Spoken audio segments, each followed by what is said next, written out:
welcome back to my channel. My name is Lena, and today I thought we could sit down and have a little bit of a chat about my low buy year. If you missed the first video, I will link that up above. Essentially, I talk about how I'm starting a low buy year, which is a variation of a no buy year. If you have heard of neither of those, a no buy year is when you decide not to buy anything but essentials. That seemed a little too extreme for me and my lifestyle right now, so I modified and I'm doing a low buy year. I started this January 1st, and the day I am filming this, it is March 23rd, and I am still active in my low buy year. I have not given up yet, which, yay, first massive success is I haven't given up yet. So that's a big hurdle in and of itself. So we're hitting the first quarter of the year. It's coming to an end. So I thought I would do my first quarterly check-in. And essentially, the best thing I have to say about this is that I'm still doing it. So before I analyze how this year has been going for me, I can go into some bullet points and some quick facts about things that have happened since January that have impacted my low buy year. First things first, I have followed 95% of my rules. Again, if you want to know what those rules are, go ahead and check at that old video. I'll also link it in the description if you missed the little card at the top. But I followed every rule. The only one that I've really kind of thrown out the door, the one that I've neglected kind of intentionally, is the no online shopping. Sometimes I order my groceries from Amazon delivery. I have done some online shopping, but that has all been in line with the rule that I set for myself of I can't buy clothes unless it's with the money of clothes I have sold. I broadened that into a blow fund in that any money that I bring in that's not from my salary, I can then spend. So around Christmas time, I had won $20 in scratch offs, so that was part of that blow fund. I sold figure skates on Facebook Marketplace, that then went into that blow fund. I got birthday money, that went into the blow fund. So I kind of lost track. I was definitely doing one in, one out, dollar for dollar, but I did not count how much I had made since the start of the year. But I believe between lottery tickets, money I have made selling my clothes, and birthday money, it's at just under $150. I'm back down to zero, if that gives you any idea of how things are going. I have spent all of the money that I have brought in. That was not my plan, but here I am. Another bit of spending that I did was my YouTube budget. I gave myself $10 a month or $120 for the year. I have spent over half of it. I'm at about $67. So I'm over halfway through the year and I'm just finishing a quarter. Now, to be fair, I am going to vlog my upcoming trip to Disney. I leave in 1 week from today. So I'm gonna vlog that entire trip. So that will be a lot of videos coming up. I took a few weeks off from YouTube, became lower priority. Sometimes that happens, I just need a break. I need to put it at a lower priority for a little bit, recharge, feel really good about the channel and jump back into it. That kind of happens every 8 weeks or so that I need a couple weeks off. Regardless, I digress. I have planned videos that I did not end up filming through the spring. I had my whole spring planned out for YouTube content, and I've got like 4 videos that I have not filmed or uploaded, so I can do that. I'm just gonna make this as a goal for myself. I think I can get through quarter 2 of the year without dipping into my YouTube budget. That's part of the reason I felt comfortable buying the Bibbidi box, which was my most recent video. That did come out of my YouTube budget because I knew coming into this quarter that it would be a relatively low spend quarter. Going into the second half of the year, I'm really not sure what I'm going to be doing for content. I haven't thought that far ahead, but I'm sure I'm going to be needing a little bit of money for that. So I'm just trying to think ahead and figure out whether it's DIY, low price things I can do for the second half of the year as far as videos go. As far as eating out, I told myself that I could only eat out socially, and I have been 100% successful in that. To be fair, I did get a gift card for Sheetz for my birthday and as a gift from one of my bosses. So I bought lunch today with that gift card. That doesn't count, wasn't my money. I think today is about the only eating out I have done this entire first quarter that has not been social, but it wasn't my money, so that doesn't fall into the low by year rules. I do go out with friends every probably 2 weeks at this point doing things. Sometimes it's expensive, sometimes it isn't. My cousin and I are getting our nails done on, tomorrow. We're getting our nails done tomorrow for our Disney trip. So that's social, it's expensive, but it doesn't break any rules. I have bought a lot of gifts for people. My cousin's coming on this trip to Disney with me, and hasn't been since she was 1 year old. I want this trip to be super special for her. So I got her a Disney gift card for her birthday. A little bit of a larger gift than I would normally do, but I know this is important to me, it's important to her, so I went for it anyway. I already bought my mom's Mother's Day gift. I actually bought that the first week of January. I'm not gonna say why, she watches my videos and I don't wanna tip off what it is, but yes, Mom, I have your Mother's Day gift stashed away in my closet. I am a purchase ahead gift giver, so I also just this past week bought a gift for my dad. I don't know if it's gonna be for Father's Day or for his birthday. I'm still trying to sort out what those are gonna be, but I've got a closet full of gifts.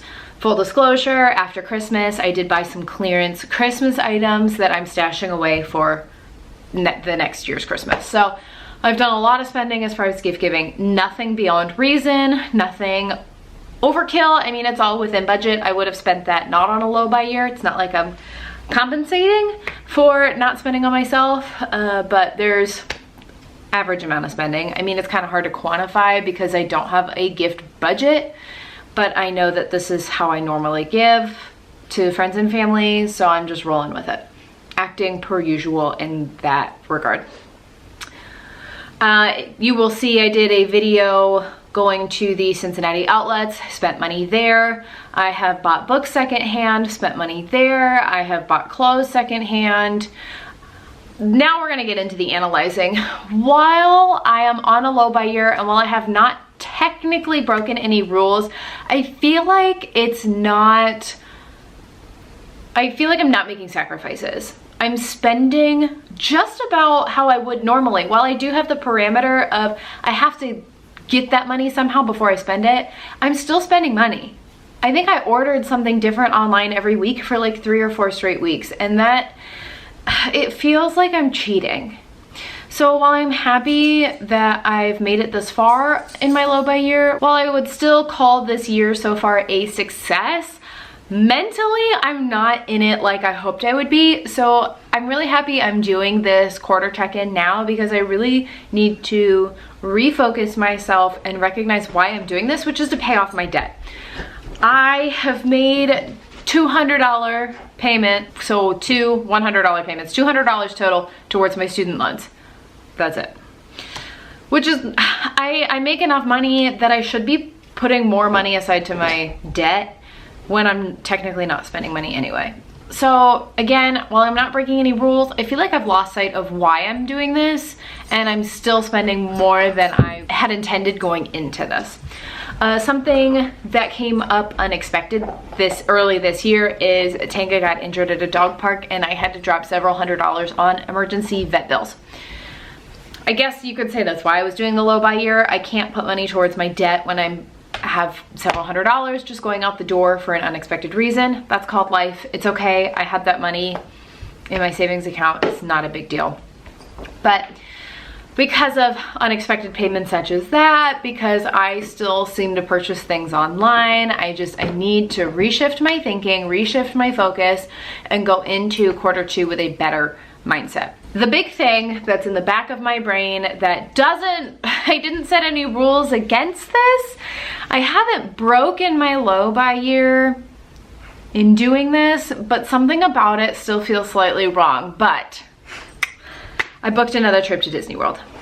I haven't even gone on this one next week. I told myself I wasn't even sure. I told YouTube, I told you all in my December vlogs, go back and watch those too, that I didn't know when I was coming back and that there was a possibility in 2022 that I would not be going to Orlando. As of February 2022, I had booked a second trip.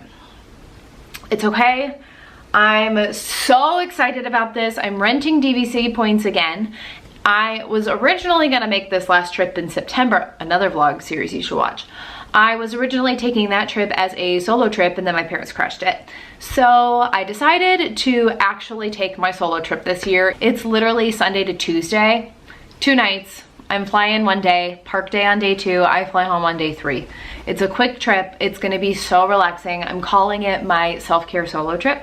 It's gonna be in September, the 3rd week of September, and I'm ecstatic for it. Does that fall within a low buy year? I only budgeted for 3 vacations and not 4, and here I am. But I'm doing it on a budget. It's affordable for me, but it calls to question, should that money go towards Disney or should it go towards paying off my debt? I know what some people would say and I know what my heart says, and it's very conflicting. But either way, that trip is coming up regardless. I can't get my money back now, so I'm very excited. I'll talk more about that later as it comes up, but I guess that's all I needed to say. It was kind of word vomit, everything's spilling out of me. I'm just having my own therapy session with my camera, with you guys. It's been a good year so far. I am really happy with how 2022 has started, and I have a lot of things throughout this year that I'm excited for. So I really think if I keep myself in check with this low buy year, that I will have a really successful last 3 quarters of the year. Something to keep in mind as I go through this year is I work in sales and I will collect sales bonuses closer to the end of the year. So while I might feel discouraged about how much of my debt I've paid off so far, once those bonuses come in that I haven't budgeted for, that I'm not allowing myself to spend any of that money on fun things, I have to intentionally spend that money, that's gonna wipe out a lot of my debt. So by the end of the year, I believe very strongly that I will make a big dent in it. It's just hard to look at it in March and say, oh, well, I'm really no better than where I was before. I'm just grateful that student loan payments haven't kicked in yet and I can work towards paying these off a little quicker. Well, I shouldn't even say a little quicker, but I can work to pay them off without dealing with a monthly payment. Thanks for listening. I'm happy that you popped in to have this little chat with me. Thanks for caring about my low buy year. Thanks for holding me accountable. And I appreciate you stopping by and, I don't know, seeing what this channel's all about. Not all of my videos are like this.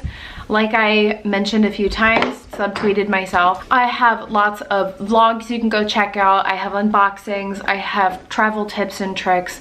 I have some DIYs in there, so go ahead and check that out while you're here. Give this video a big thumbs up. Hit that subscribe button so you don't miss my next 2 quarterly updates for my low buy year. And I'll see you around next time. Thanks for stopping by. Have a great day. Bye, everyone.